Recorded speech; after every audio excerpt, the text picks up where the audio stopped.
Hello students, मैं हूं doctor Shankar चारण और ये एक टेस्ट है जो कि हमने अपने एकेडमी द स्टूडेंट्स एकेडमी टंडोलियार पे कंडक्ट किया था। ये टेस्ट कुछ ऐसे एमसीक्यूज कंटेनिंग है जो कि पास्ट पेपर्स में आ चुके हैं एमडी गेड के या किसी भी टेस्ट में।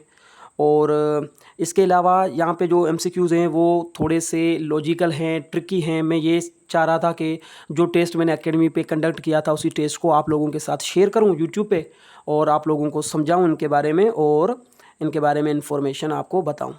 तो सबसे पहले आपने क्या करना है, यहीं पे वीडियो को पॉज करना है और ये जितने एमसीक्यूज़ आपको नज़र आ रहे हैं 10 एमसीक्यूज़ उनको आपने सबसे पहले खुद सॉल्व करें अपने जहन के अंदर। फिर मैं आपको इसको सॉल्व करके बताता हूँ और इसके आंसर समझते हैं यहाँ पे।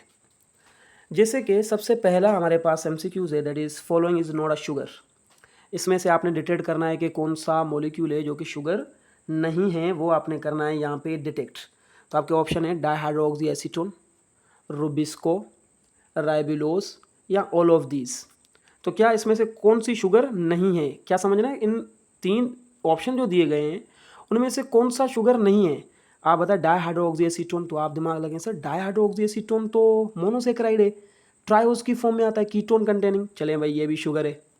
आप कहेंगे राइबुलोस, सर ये तो 5 कार्बन कंटेनिंग है, ये भी एक कीटोन कंटेनिंग जो है ना वो पेंटोस शुगर है, पेंटो कीटोस जिसे कहा जाता है। और रुबिस्को, आप कहें सर रुबिस्को और राइबुलोस ये एक तो नहीं है भाई, एक क्यों होंगे? Rubisco is an enzyme and ribulose एक शुगर है।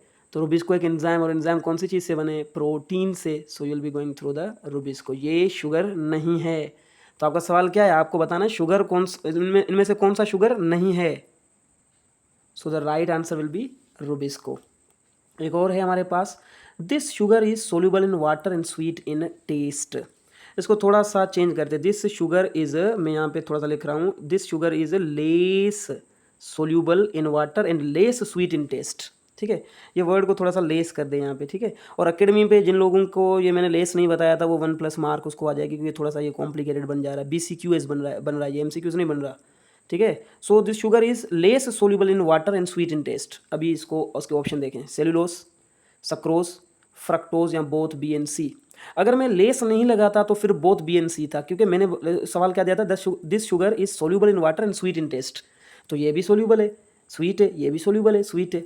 लेकिन जब मैंने वर्ड लगा दिया कि this sugar is less soluble in water and sweet, less sweet in taste, तो फिर आपको पता होना चाहिए ये तो भाई मोर सोल्यूबल है वाटर के अंदर और ज़्यादा स्वीट होती है, क्योंकि ये मोनोसेक्राइड है, ये डाइसेक्राइड है, ओलिगोसेक्राइड, और ये लेस सोल्यूबल है, लेस स्वीट इन टेस्ट है, ये तो इनसोल्यूबल है ना वाटर के अंदर। So the option should be B. अगर मैं यहाँ पे लेस लगा रहा हूँ तो इट शुड बी बी।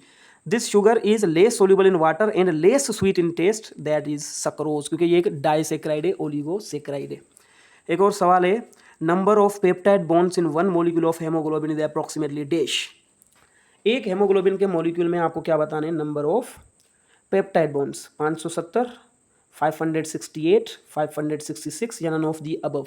ठीक है, अभी सबसे पहले इस सवाल को सोल्व कैसे किया जाएगा, सबसे पहले आपको पता होना चाहिए जो हेमोग्लोबिन का मॉलिक्यूल है HBG, सही है, उसके पास टोटल मॉलिक्यूल होते हैं अमीनो एसिड के 574। ठीक है, और फिर 4 चेन होती है। ठीक है, एक चेन, दूसरी चेन, तीसरी और चौथी। 2 होती है अल्फ़ा, 2 होती है बीटा, और दोनों अल्फ़ा 141 से बनी है, और एक बनी है 146 से, दूसरी भी 146 से। मतलब कि मैंने आपको एक रूल बताया था N-1, मतलब कि अगर पेप्टाइड बॉन्ड की बात करें तो ये जो चेन है अल्फ़ा 1, उसमें 141 अमीनो एसिड है, तो N-1 मतलब कि पेप्टाइड बॉन्ड कितने होंगे? 140, मतलब कि 140 पेप्टाइड बॉन्ड होंगे एक अल्फ़ा चेन में, दूसरी में भी कितने होंगे? 140 ही होंगे, ये वाले रूल के हिसाब से, ऐसे ही ना। वैसे अगर बीटा चेन को देखेंगे तो 146 अमीनो एसिड है एक बीटा चेन में, तो N-1 रूल के हिसाब से पेप्टाइड बॉन्ड कितने होंगे? 145, और दूसरे में भी कितने होंगे? 145। आप जब इनको प्लस करेंगे ना, द आंसर शुड बी 270।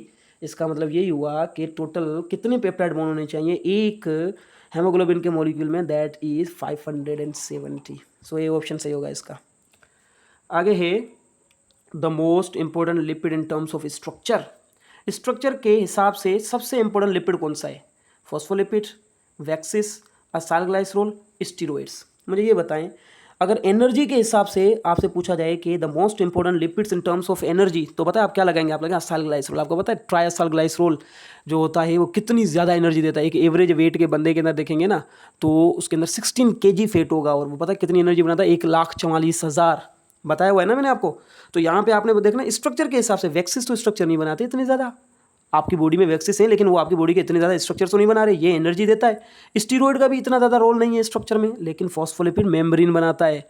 सिर्फ सेल की मेम्ब्रेन नहीं बल्कि जिस भी मेम्ब्रेन बाउंड ऑर्गेनल को देखेंगे ना उसकी मेम्ब्रेन फॉस्फोलिपिड से बनी है। तो इसका मतलब इन टर्म्स ऑफ स्ट्रक्चर ये सबसे ज़्यादा इंपॉर्टेंट लिपिड है। ऐसा कोई सवाल आ जाए इन टर्म्स ऑफ स्ट्रक्चर कौन सा लिपिड इंपॉर्टेंट है तो आप किसकी तरफ जाएंगे? फॉस्फोलिपिड की तरफ। कॉन्सेप्ट क्लियर हुआ?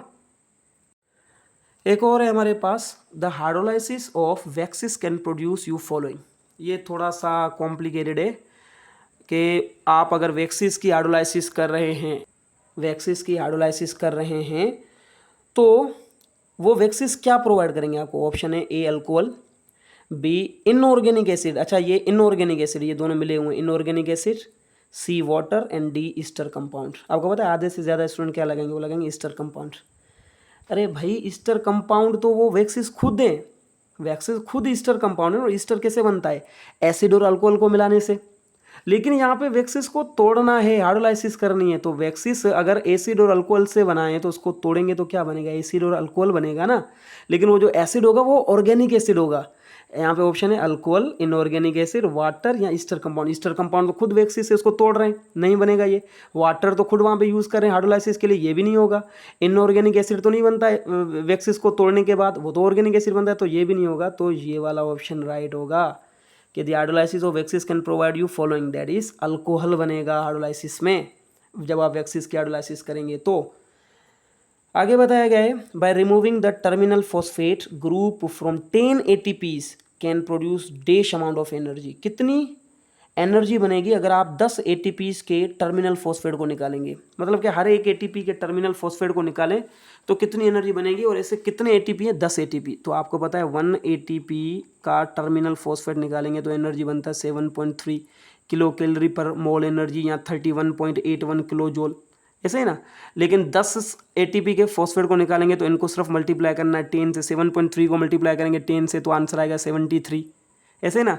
और 31.81 को मल्टीप्लाई करेंगे 10 से तो आंसर आएगा 318.1 किलो जूल, ऐसे ही ना। एक ATP में अगर 7.3 किलो कैलोरी पर मोल एनर्जी बन रहा है which is 31.81 kilo joule approximately, तो 10 ATP क्या होगा? बस 10 को मल्टीप्लाई करना है ना।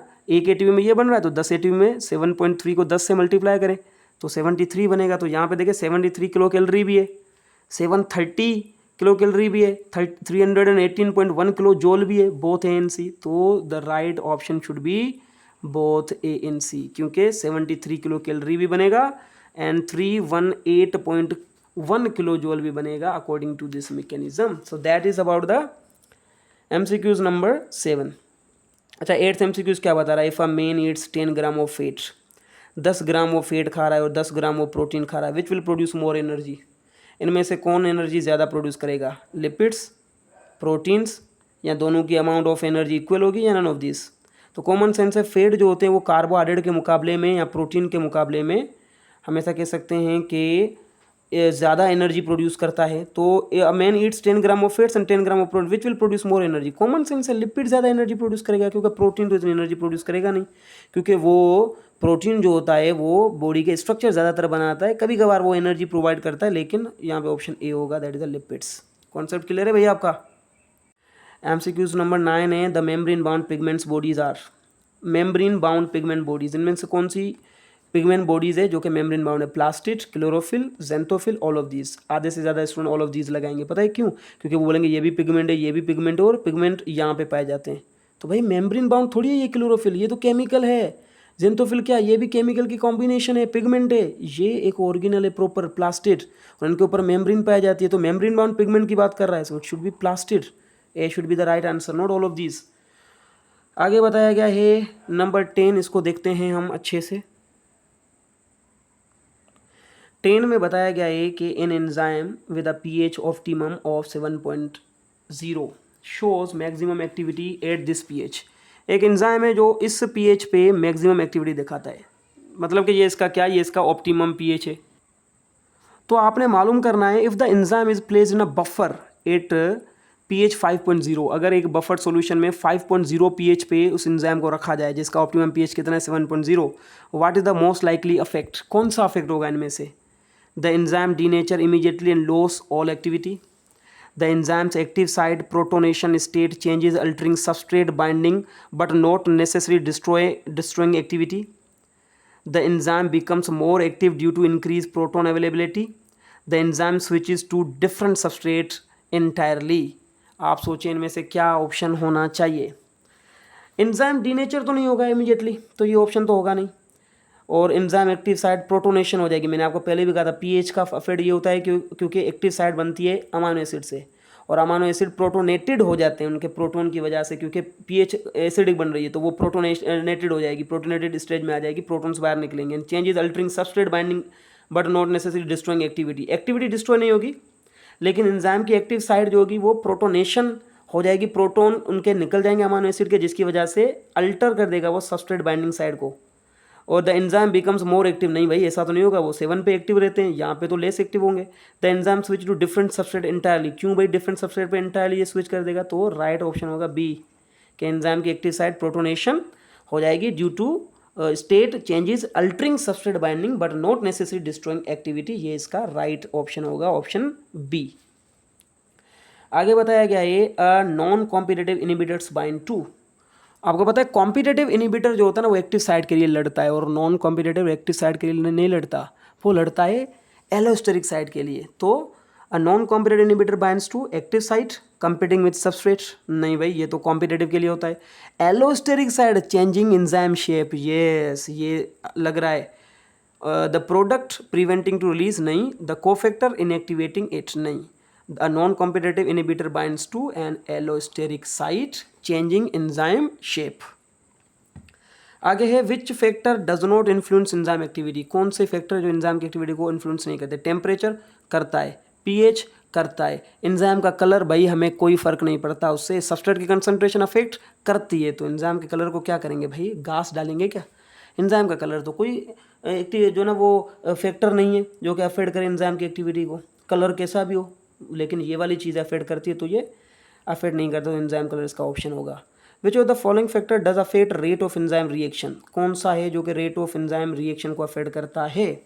अगर आप देखेंगे अमाउंट ऑफ सब्सटेंस मतलब कि कंसंट्रेशन, सही है, एंड पीएच वो भी अफेक्ट करती है, ये भी अफेक्ट करती है। अमाइनो एसिड्स अगर आप देखेंगे एक्टिव साइड में प्रॉपर नहीं है, एक्टिव साइड में अमाइनो एसिड, तो वो भी अफेक्ट करेगा। सो ऑल ऑफ दीज इसका ऑप्शन होगा, ऑल ऑफ दीज, ठीक है। आगे है rubisco and enzyme work according to, अच्छा रुबिस्को कौन से जो है ना वो एंजाइम है, ये कौन से मॉडल के तहत काम करता है? Induce fit model, lock and की मॉडल, हाइड्रोलाइसिस या डिहाइड्रोजिनेसिस। तो याद रखिएगा जो रुबिस्को होता है वो फुल फॉर्म क्या है इसका, राबिलोज बिसफॉस्फेट कार्बोक्सिलेस ऑक्सीजनेस, मतलब कि अगर कार्बन डाइऑक्साइड होगा तो उसको भी फिक्स करेगा, और अगर ऑक्सीजन होगा तो उसको भी फिक्स करेगा, तो इसका मतलब ये दो मॉलिक्यूल को फिक्स कर सकता है, तो मतलब कि इसमें स्पेसिफिसिटी नहीं है और एब्सोल्यूट स्पेसिफिसिटी नहीं है, तो मतलब कि induce fit model, lock and की मॉडल, इन दोनों में से आपने चूज़ करना, बाकी ये दोनों को तो छोड़ दे, ये होगा ही नहीं। लॉक एंड की मॉडल स्पेसिफिसिटी पे काम करता है, तो ये तो स्पेसिफिक नहीं है, ये तो ऑक्सीजन को भी फिक्स करता है और कार्बन डाइऑक्साइड को भी फिक्स करता है, इसका मतलब फ्लेक्सिबल एक्टिव साइट, और वो कौन से में आएगी, इंड्यूस फिट मॉडल में। तो रुबिस्को इंड्यूस फिट मॉडल के तहत काम करता है, सही है। An enzyme can work efficiently in presence of, इनमें से कौन सा ऐसा फैक्टर है जिससे एंजाइम एफिशिएंटली काम कर सकता है उसके साथ? एक्टिवेटर, इनहिबिटर, कोफैक्टर या पीएच? अच्छा पीएच अफेक्ट करती है, ये कोई ऐसा पर्टिकुलर फैक्टर नहीं है जो कि एंजाइम को एफिशिएंटली काम करने में हेल्प करे। एक सेंस से देखा जाए तो अगर ऑप्टिमम पीएच आता तो फिर हम करते हैं, लेकिन पीएच का नहीं। कोफैक्टर ये इनऑर्गेनिक कोई कंपाउंड होता है जो कि अटैच होता है एंजाइम के साथ, सॉरी नॉट इनऑर्गेनिक, कोई नॉन प्रोटीनियस पार्ट होता है। इनहिबिटर वो डिक्रीज करता है, एक्टिवेटर इफिशिएंटली प्रेजेंट होता है और एंजाइम की एक्टिविटी को इफिशिएंटली इंक्रीज करता है, कौन? Activator. Which of the following structure is semi permeable nature? Cristae of mitochondria, mitochondria की दो मेम्ब्रेन होती है, आउटर और इनर, इनर को क्रिस्टी कहा जाता है, वो जो क्रिस्टी होती है वो सेमी परमेबल होती है, ठीक है। Inner membrane of chloroplast, chloroplast की दो मेम्ब्रेन होती है, आउटर के ऊपर पोरेंस पाए जाते हैं वो परमेबल होते हैं और इनर सेमी परमेबल होते हैं। प्लाज्मा मेम्ब्रेन तो वैसे भी सेमी परमेबल है और option D all of this, तो यही होगा। ठीक हो गया। आगे बताया गया है कि the chlorophyll in the cell is located. Chlorophyll एक पिगमेंट है। देखें डिफरेंस होता है क्लोरोफिल और क्लोरोप्लास्ट में। क्लोरोप्लास्ट ऑर्गेनल है और क्लोरोफिल एक पिगमेंट है। तो ये कहाँ पे पाया जाता है? स्ट्रोमा में? नहीं भाई, स्ट्रोमा में तो नहीं होंगे वो। मैट्रिक्स में? मैट्रिक्स तो माइटोकॉन्ड्रिया में पाया जाता है, नहीं होंगे। ल्यूमिन में? भाई किसके ल्यूमिन में? कोई कॉन्सेप्ट नहीं है। अगर थालाकोइड का ल्यूमिन है तो वहाँ पे भी नहीं होते, थालाकोइड के ऊपर होते हैं, 8 थालाकोइड मेम्ब्रेन। तो डी ऑप्शन होगा 8 thylakoid. So that is about the MCQs। I guess concept समझ में आ रहे होंगे। चलें जी, MCQs नंबर 18 जो कि कह रहा है कि plasmalogens found in heart and brain are mainly produced by. आप प्लाज्मालोजन का नाम आए तो एक ही चीज़ आनी चाहिए, plasmalogen. P for plasmalogen, P for पेरोक्सीसोम्स।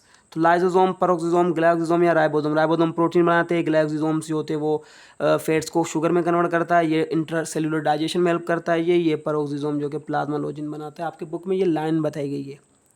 Following statement is incorrect for sale wall. इनमें से कौन सी स्टेटमेंट जो करेक्ट नहीं है? अच्छा, ये याद रखिएगा, MCQs की जो स्टेटमेंट होती है वो अच्छे से पढ़ा करें, क्योंकि आपको आधे से ज़्यादा स्टूडेंट को ये करेक्ट लग रहा होगा कि इनमें से कौन सा करेक्ट है, इनमें से कौन सा इनकरेक्ट है।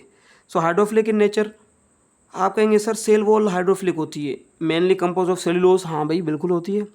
प्लांट की सेल वॉल की बात करें, help in osmotic pressure balance, बिल्कुल ऑस्मोटिक प्रेशर को बैलेंस करती है। हाइड्रोफोबिक इन नेचर, नहीं भाई, हाइड्रोफोबिक कहाँ होती है? ये हाइड्रोफिलिक होती है। सो ये ऑप्शन इनकरेक्ट है।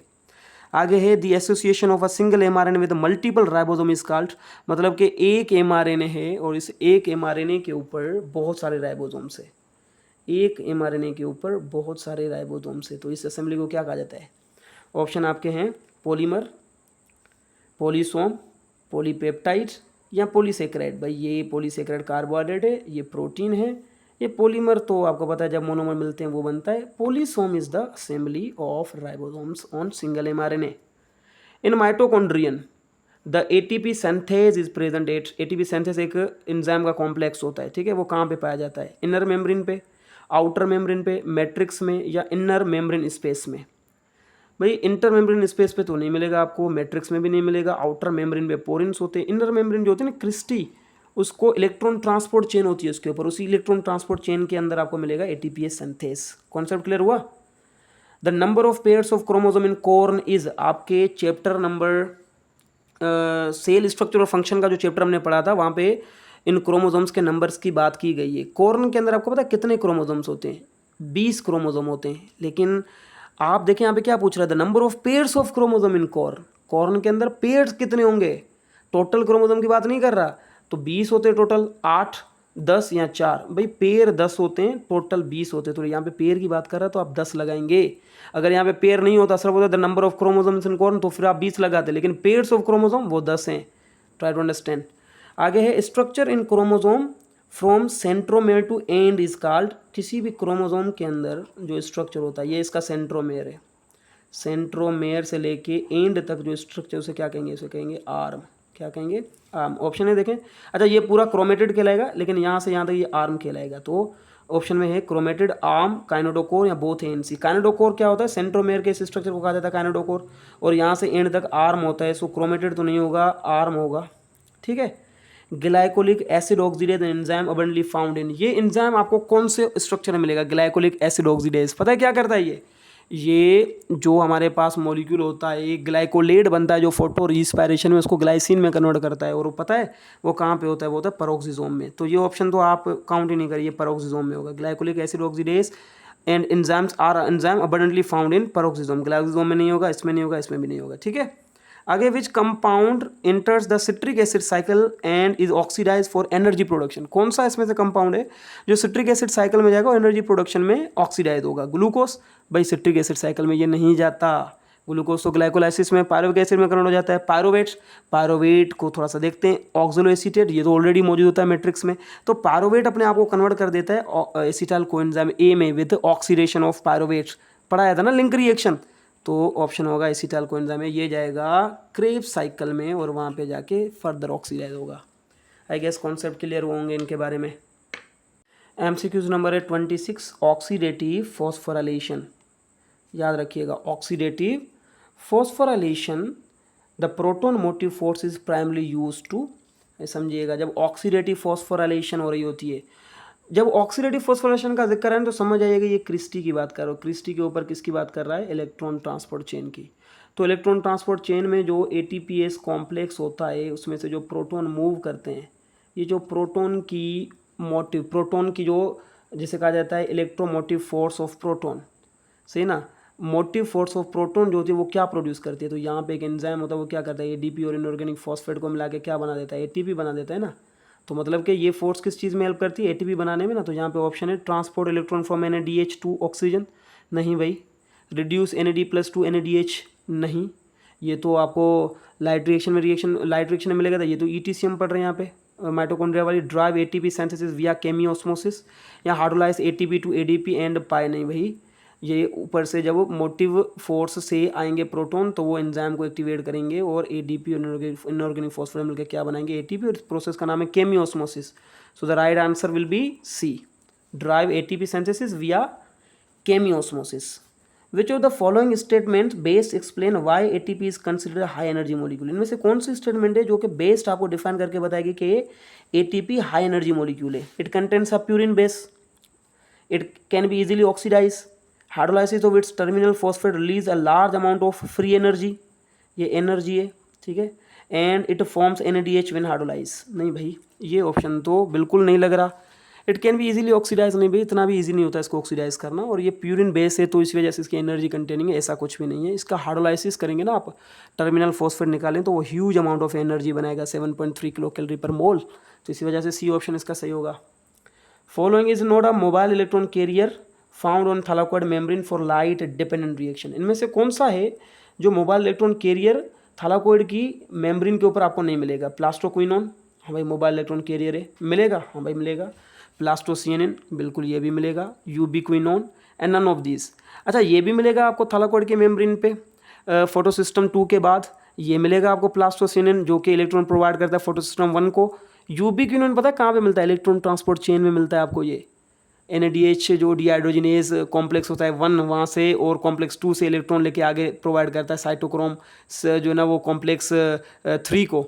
तो यूबिक्विनोन आपको यहाँ पे नहीं मिलेगा थैलाकोइड की मेम्ब्रेन के ऊपर। ओके, नेक्स्ट है which complex of the electron transport chain does not pump protons across the mitochondrial membrane? Mitochondrial membrane में से कौन सा कॉम्प्लेक्स है जो प्रोटॉन को आगे पंप नहीं करेगा? तो आप देख लें इस इलेक्ट्रॉन ट्रांसपोर्ट चेन को। सो कॉम्प्लेक्स 1 जो होता है वो पंप होता है, कॉम्प्लेक्स 3 भी पंप होता है, कॉम्प्लेक्स 4 भी पंप होता है, कॉम्प्लेक्स 2 मैट्रिक्स की साइड पे होता है तो वो पंप नहीं होता। तो कॉम्प्लेक्स 2 यहाँ पे देखना है आपने। कॉम्प्लेक्स 1 2 3 4, कॉम्प्लेक्स 2 जो होता है वो पंप के तौर पे काम नहीं करता। तो ये इसका ऑप्शन होगा B. Which of the following best explain the reason why fat yield more energy than carbohydrate upon oxidation? Oxidation करेंगे आप फेट और कार्बोहाइड्रेट की इक्वल अमाउंट में, तो फेट ज़्यादा एनर्जी क्यों देता है? ये स्टेटमेंट को देखिए, fat have more phosphate bonds, fat में क्यों होंगे phosphate bond? Fats are more oxidise, fats are more reduce and contain more electron for transfer, and carbohydrates are metabolised more slowly, नहीं भाई, फेट्स ऑक्सीडाइज नहीं होंगे, ठीक है। Carbohydrates are metabolised more slowly, नहीं भाई। Fats have more phosphate bond, ये भी नहीं होगा। फेट्स आर मोर रिड्यूस, ये मोर रिड्यूस होते हैं जिसकी वजह से ये ज़्यादा इलेक्ट्रॉन ट्रांसफर कर सकते हैं, ऐसे ही ना। ग्लूकोज जो होता है वो भी क्या होता है? वो भी तो रिड्यूस हो रहा है ना। ग्लूकोज को आप अगर ऑक्सीजन की मौजूदगी में तोड़ेंगे तो वो ग्लूकोज रिड्यूस होगा, किस में रिड्यूस होगा? कार्बन डाइऑक्साइड में। तो फेट भी रिड्यूस होंगे, और जब रिड्यूस होंगे तो ज़्यादा इलेक्ट्रॉन होंगे, क्यों? क्योंकि ये हाइड्रोकार्बन की लॉन्ग चेन से बनते हैं फैटी एसिड से, तो ज़्यादा इलेक्ट्रॉन प्रोवाइड करेंगे। तो ये सी ऑप्शन सही होगा। याद रखिएगा, फेट्स ऑक्सीडाइज नहीं होते, जो कंपाउंड होते हैं ना एनर्जी एक्सट्रैक्ट करने के लिए उनको रिड्यूस करना पड़ेगा, जैसे ग्लूकोज को हम रिड्यूस करते हैं। सही हो गया, तो इसका ऑप्शन होगा that is the C. What would be the effect on cellular respiration if the inner mitochondrial membrane becomes permeable to proton? अंदर वाली जो मेम्ब्रेन होती है ना, जैसे आप कहते हैं क्रिस्टी, वो क्रिस्टी को अगर आप परमिएबल कर देंगे तो भाई क्या अफेक्ट होगा? ठीक है ना, ये आउटर मेम्ब्रेन है और ये इनर मेम्ब्रेन है, और आपको पता है इनर मेम्ब्रेन यहाँ पे फोटो ATPase सिंथेस एंजाइम पाया जाता है। तो ये जो कॉम्प्लेक्स 1 होता है, 3 होता है और 4 होता है, वहाँ से प्रोटॉन जाते हैं इंटरमेम्ब्रेनल स्पेस में और फिर यहाँ से आते हैं और फिर यहाँ पे बनता है एटीपी। अगर ये जो मेम्ब्रेन है वो प्रोटॉन से परमिएबल हो जाए तो प्रोटॉन यहीं से वापसी आ जाएंगे और यहाँ पे प्रोटॉन कम पहुँचेंगे और कम प्रोटॉन पहुँचेंगे तो कम एटीपी बनेगा, ऐसे ही ना। सॉरी, यहाँ पे इसको थोड़ा सा देखें, यहाँ पे अगर कम पहुँचेंगे एटीपी तो कम जो है ना वो प्रोटॉन पहुँचेंगे तो कम एटीपी बनेगा। तो इसका मतलब यही हुआ कि what would be affect on cellular respiration if the inner mitochondrial membrane becomes permeable to proton. Inner membrane अगर प्रोटॉन से परमिएबल हो जाए तो क्या होगा? इंक्रीज एटीपी प्रोडक्शन नहीं भाई, एनहेंस इलेक्ट्रॉन ट्रांसपोर्ट नहीं, decrease ATP synthesis and complete halt of glycolysis. Glycolysis completely halt का मतलब होता है रुक जाएगा, उसको प्रॉब्लम होगी, चलेगा नहीं। ये ऑप्शन भी नहीं होगा, एनहेंस इलेक्ट्रॉन ट्रांसपोर्ट नहीं होगा भाई, इससे क्या इसका relation? Increase ATP production, already membrane जो है वो परमिएबल हो चुकी है तो प्रोटॉन सारे इसी मेम्ब्रेन से वापसी आ जाएंगे, यहाँ पे कम पहुँचेंगे तो एटीपी ज़्यादा तो नहीं बनेगा, एटीपी कम बन सकता है। सो इसका ऑप्शन होगा decrease ATP synthesis. C option right है, डिक्रीज एटीपी सिंथेसिस होगा क्वेश्चन नंबर 31 के अंदर। आई गेस समझ में आया होगा ये क्वेश्चन आपको कि अगर ये वाली मेम्ब्रेन जो है वो परमेबल हो जाए प्रोटॉन से तो वो वापसी आ जाएंगे, यहाँ पे कम पहुँचेंगे और मोटिव फोर्स जो होती है प्रोटॉन की वो नहीं बनेगी तो एटीपी नहीं बनेगा, इतना ज़्यादा कम बनेगा। तो ये ऑप्शन आपका आना चाहिए, that is the C, decrease ATP synthesis.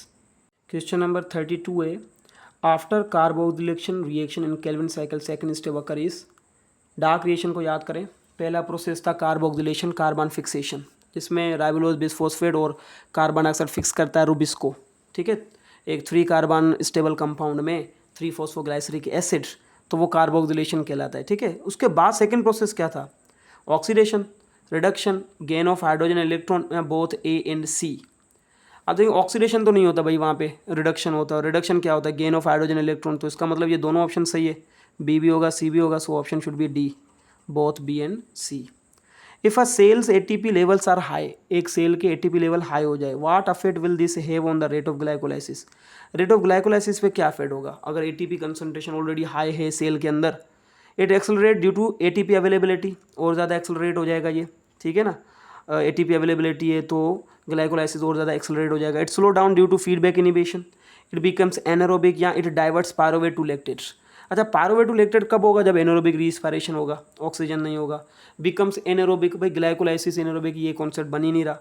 It accelerate due to ATP availability, ATP ज़्यादा होगा तो ज़्यादा ग्लाइकोलाइसिस होगी, नहीं ना भाई, एटीपी ज़्यादा होगा तो ग्लाइकोलाइसिस कम होगी ना, और ग्लाइकोलाइसिस कम होगी तो मतलब कि it slow down due to feedback inhibition. हमारी बॉडी के अंदर फीडबैक इनिबिशन होता है, उसकी वजह से ग्लाइकोलाइसिस स्लो डाउन हो जाएगा। दैट इज द 33 का ऑप्शन बी सही होगा। What is the total net ATP gain per glucose molecule under glycolysis under anaerobic condition in eukaryotes. Eukaryotes में जब एनारोबिक रीस्पायरेशन होगी तो ग्लाइकोलाइसिस में नेट गेन कितना होगा एक ग्लूकोज को तोड़ने के? अच्छा, टोटल कितने बनते हैं? 4 एटीपी बनते हैं, और 2 एटीपी तो जो है ना वो इसके जो इन्वेस्टमेंट फेज होता है प्रिपरेटरी फेज में यूज हो जाते हैं, तो नेट गेन कितना होगा? 2 एटीपी होंगे ना, तो option will be 2 ATP, 4 ATP, 6 या 8, तो 2 ATP will be the suitable answer. A metabolic inhibitor that blocks complex 4 would directly result in. अगर कॉम्प्लेक्स 4 को कोई ब्लॉक कर दे, ये कॉम्प्लेक्स 4 जो होता है साइटोक्रोम ऑक्सीडेज जिसे कहा जाता है, अगर वो ब्लॉक कर देंगे तो क्या होगा भाई? Accumulation of reduce cytochrome C, accumulation of ATP, increase proton pumping and stimulation of the Kreb cycle. अगर कॉम्प्लेक्स 4 को कोई इनहिबिटर जाके बंद कर देगा कॉम्प्लेक्स 4 को, तो यहाँ पे है कॉम्प्लेक्स 3, ये है कॉम्प्लेक्स 4, इसको अगर कोई जाके बंद कर दे तो क्या होगा भाई? Accumulation of reduce cytochrome C, accumulation of ATP तो नहीं होगा, अक्यूमुलेशन एटीपी क्यों अक्यूमुलेट होगा? इंक्रीज प्रोटॉन पंपिंग, भाई प्रोटॉन पंप ये तो ब्लॉक हो गया ना, प्रोटॉन पंपिंग क्यों होगा?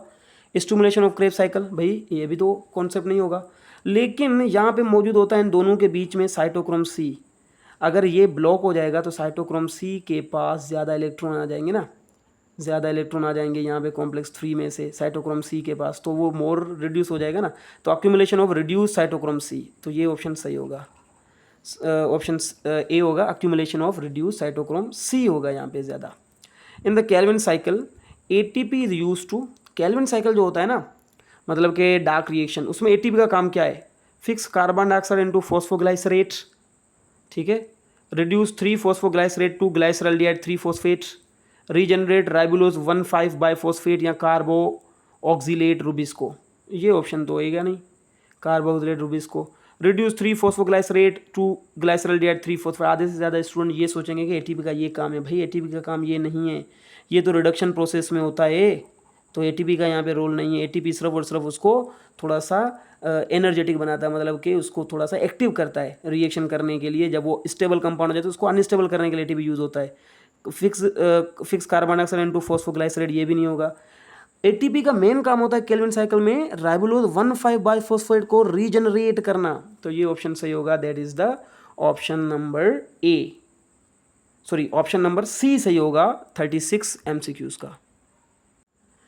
ओके 37 पे बताया गया the directionality of electron flow in electron transport chain determined by. ये जो इलेक्ट्रॉन ट्रांसपोर्ट चेन होती है ना, इलेक्ट्रॉन ट्रांसपोर्ट चेन कॉम्प्लेक्स 1 2 3 4, इसमें डायरेक्शनलिटी कौन प्रोवाइड करता है कि जो इलेक्ट्रॉन जा रहे हैं एक जगह से दूसरी जगह, फिर यहाँ पे इलेक्ट्रॉन जा रहे हैं, फिर यहाँ पे इलेक्ट्रॉन जा रहे हैं, लास्ट में ये ऑक्सीजन के पास इलेक्ट्रॉन जा रहे हैं, ये कौन प्रोवाइड करता है ये डायरेक्शनलिटी? आपके ऑप्शन ए है the number of mitochondria, differences in redox potential of the carriers, ATP concentration या पीएच ऑफ साइटोसोल। समझिएगा कॉन्सेप्ट को। तो नंबर ऑफ माइटोकॉन्ड्रिया इसका कोई रोल नहीं है, difference in redox potential and ATP concentration की वजह से इलेक्ट्रॉन फ्लो करते नहीं, पीएच ऑफ साइटोसोल ये भी दोनों ऑप्शन नहीं है, माइटोकॉन्ड्रिया ज़्यादा है ये भी ऑप्शन नहीं है। लेकिन याद रखिएगा रिडॉक्स पोटेंशियल मतलब कि जो पहला कॉम्प्लेक्स होता है वो कम रिडॉक्स पे होता है 0.8 है सपोज, तो ये होगा 0.9 पे, कॉम्प्लेक्स 3 होगा 10 पे और ये होगा 10.1 पे। तो मतलब कि रिडॉक्स पोटेंशियल इंक्रीज होते हैं जिसकी वजह कि कैरियर के बीच में, जिसकी वजह से ये इलेक्ट्रॉन इसके पास चला जाता है, ये इलेक्ट्रॉन इसके पास जाता है, फिर इसके बाद इनके बीच में इलेक्ट्रॉन कैरियर जो होते हैं उनका भी रिडॉक्स पोटेंशियल ज़्यादा होता है। तो difference in redox potential of carrier जिसकी वजह से ये इलेक्ट्रॉन मूव करता है from one to another and so on. Which of the following base describe the role of cytochrome in C in ETC? Electron transport chain में cytochrome C का role क्या है, इनमें से समझने की कोशिश करिएगा। Question number 30, which of the following best describe the role of cytochrome C in ETC? ETC में साइटोक्रोम C का रोल क्या है? प्रोटॉन पंप है। अच्छा साइटोक्रोम C क्या होता है? कॉम्प्लेक्स 3 और 4 के बीच में जो एक मोबाइल इलेक्ट्रॉन कैरियर होता है, ठीक है।